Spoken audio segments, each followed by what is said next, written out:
மாண்புமிகு பேரவைத் தலைவர் அவர்களே, இந்த வரலாற்று சிறப்புமிக்க அவையில் இங்கே அனைவர் முன்னும் எங்களுக்கு முன்ன பழைய மூத்தவர்கள் இருக்காங்க. பல பேர் 4-5 முறை சட்டமன்ற உறுப்பினராகவும் அமைச்சர்களாகவும் முன்னாள் முதல்வராகவும் பலர் இருக்கிறார்கள். அவர்கள் எல்லாம் ஒரு எங்களுக்கு பார்க்கிறப்ப, ஏன்னா அவர்களை பார்க்கிறப்ப நாங்கெல்லாம் புதியவர்கள், எங்களுக்கெல்லாம் ரொம்ப புதிய விஷயம்.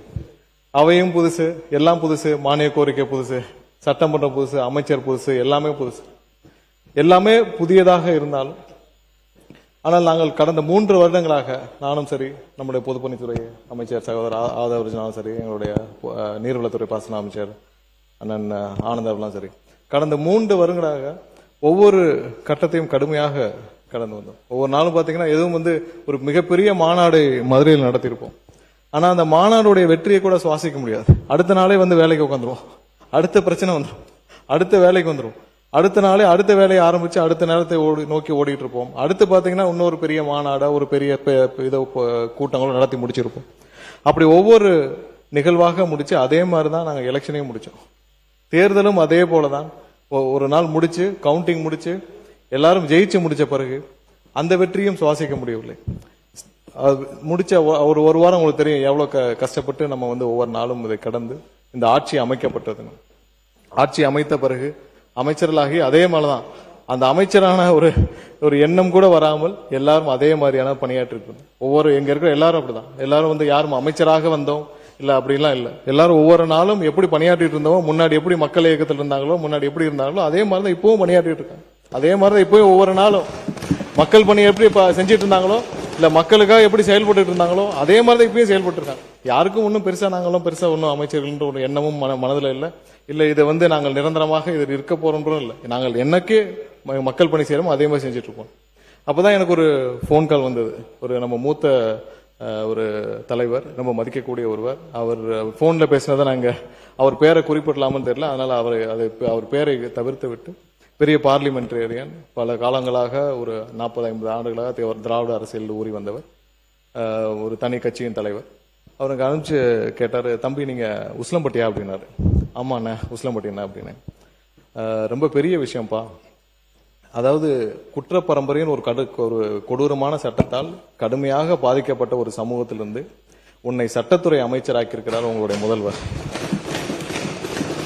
அது ஒரு வரலாற்று சிறப்புமிக்க ஒரு நிகழ்வுன்னாரு. அப்பதான் ஒரு ரியலைசேஷன் வந்தது, அப்பதான் எனக்குள்ளே ஒரு ரியலைசேஷன் வந்தது. இவ்வளவு பெரிய ஒரு வரலாற்று சிறப்புமிக்க ஒரு சம்பவத்தை என்னை போன்ற பலரை உருவாக்கி சத்தமே இல்லாமல் அமைதியாக முதல்வராக இங்க இருக்கிறார் எங்களுடைய முதல்வர் அண்ணன் விஜய் அவர்.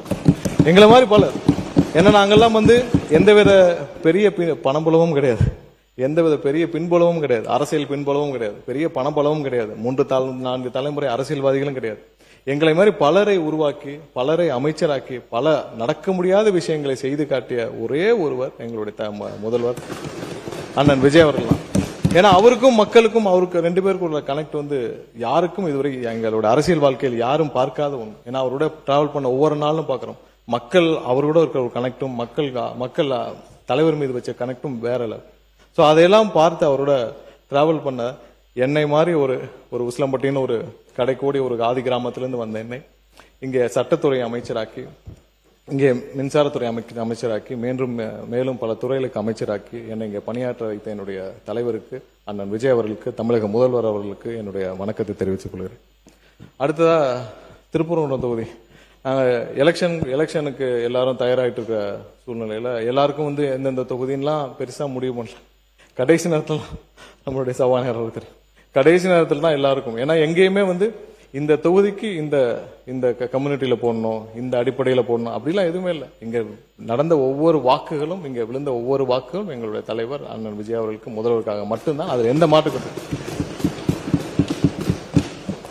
ஏன்னா ஒவ்வொருத்தரும் தொகுதி அப்படிதான், தொகுதி அடிப்படையில் அப்படிதான். ஒவ்வொருத்தரும் இங்க இருக்கிற எல்லாரும் தொகுதிக்கு போனோம்னா தனியா ஆளா தான் போனோம். எங்களுக்கு இருந்த ஒரே பலம் முதல்வர் அவர்கள் தான், அண்ணன் விஜய் அவர்கள் தான். வேற எந்த பலமும் கிடையாது. பண பலம் கிடையாது, அரசியல் பலம் கிடையாது, பெரிய பின்பலம் கிடையாது, எதுவும் கிடையாது. எங்களுக்கு இருந்த ஒரே பலம் முதல்வர் அவர்கள் மட்டும்தான். எங்க நண்பர் ஒருத்தர், அவர் இங்க இல்லை, நம்மளுடைய நண்பர் ஒருத்தர் ஸ்ட்ராட்டஜிஸ்ட் வாங்க, அவர் தான் ஒரு 3-4 வருஷத்துக்கு முன்னாடியே சொல்லுவார், அதாவது எப்படின்னா உங்களுக்காக ஓட்டு இல்லை, அவருக்காக மட்டும்தான் ஓட்டு. நீங்க தேர்தல் அன்னைக்கு போய் பாருங்க, 6 மணிக்கே தேர்தலில் வரிசையில் வந்து நிற்பாங்கன்னு 3-4 வருஷத்துக்கு முன்னாடியே சொன்னார். ஏன்னா அப்படி சொல்றாருன்னு நினைச்சோம். ஆனால் தேர்தலுக்கு நாங்கள் களத்தில் போய் நின்ன பிறகு அந்த வைப்ரேஷன், மக்கள் இருந்த அந்த வைப்ரேஷன், எங்கள் தலைவர் மீது மக்கள் வச்சிருந்த நம்பிக்கை, அந்த வைப்ரேஷனை தேர்தல் களத்தில் நின்ற போது நாங்கள் பார்க்க முடியும். நிறைய சர்வே எல்லாம் வந்துச்சு, சர்வே எல்லாம் வந்துச்சு. சொன்னவர் ஜோசியக்காரர்ல மக்கள் மனதை அறிந்தவர், அப்படி எடுத்துக்கொள்ளலாம் இல்லையா? இல்ல இல்ல, சொன்னவர் நம்ம ஸ்ட்ராட்டஜி அதான் மக்கள் மனதை அறிந்தவர். இல்ல ஜான், அவர் பேரை சொன்னா கோச்சுப்பார் ஜான். அதனால ஏன்னா அந்த மாதிரி அந்த வைப்ரேஷனை எங்களால உணர முடிஞ்சு. பல சர்வேக்கெல்லாம் வரும். எனக்கெல்லாம் திருப்பூர்ன்றதெல்லாம் பல சர்வேக்களை பண்ணி என்கிட்ட சொல்லுவாங்க, இந்த மாதிரி 3வது இடம் இது வருது, உங்களுக்கு இந்த மாதிரி வருதுன்னு. 100% நம்பினோம் எல்லாரும் கண்டிப்பாக வெற்றி பெறுவோம். ஏன்னா எந்த சர்வேயும் மக்கள் மனதில் என்ன இருக்குன்னு யாருனாலையும் கணிக்க முடியல. அப்படிப்பட்ட ஒரு தேர்தல் இதுவரைக்கும் வரலாற்றில் யாரும் பார்க்காத ஒரு தேர்தல். சாமானிய மக்கள் எந்த பின்பலம் கிடையாது, எதுவும் கிடையாது. 2 லட்சம் 3 லட்சத்தை வச்சு இந்த காலத்துல எம்எல்ஏ ஆக முடியுமா? நடத்தி காட்டி இருக்கிறார் ஒருவர். வேற யாருனாலையும் செய்ய முடியாது. 2 லட்சம் 3 லட்சம் இங்க இருக்க. அதனால பல மூத்தவர்கள், பல முன்னாள் அமைச்சர்கள், பல 3-4 முறை எம்எல்ஏக்களா இருக்கீங்க.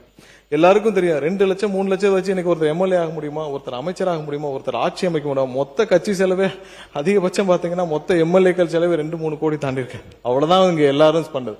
அதனாலதான் எங்களுக்கு எந்தவித பயமும் இல்லை, நாங்கள் இழப்பதற்கு எதுவும் இல்லை. எங்களுக்கு தேவை எங்களுடைய தலைவர் ஒருத்தர் மட்டும்தான். எங்களுக்கு எந்தவித பயமும் இல்லை, எந்த தேர்தலை சந்திக்க பயம் இல்லை, எந்த பயம் இல்லை. ஏன்னால் எங்களை எல்லாம் ஒண்ணுமே இல்லாம எங்களை இங்க நிப்பாட்டி வச்சிருக்கிறாங்க. அதனால யாரை நினைத்தும் எந்த கவலையும் இல்லை. அதனால தைரியமாக மக்களுக்காக என்ன செய்யணுமோ அதை நோக்கி நாங்கள் வேலை பார்த்து கொண்டு இருக்கிறோம். திருப்பரங்குன்றம் தொகுதியில நான் தனியால தான் போய் நின்னேன். ஏன்னா அந்த தொகுதியில் யாரும் தெரியாது, புது தொகுதி, தனியாக போய் நின்றேன். அந்த மக்கள் இன்னைக்கு முழுவதும் எனக்கு ஒரு சொந்தங்களாக இருக்கிறார்கள். கடைசி வரை அந்த மக்களுக்காக பணியாற்றுவேன் என்று சொல்லிக்கொண்டு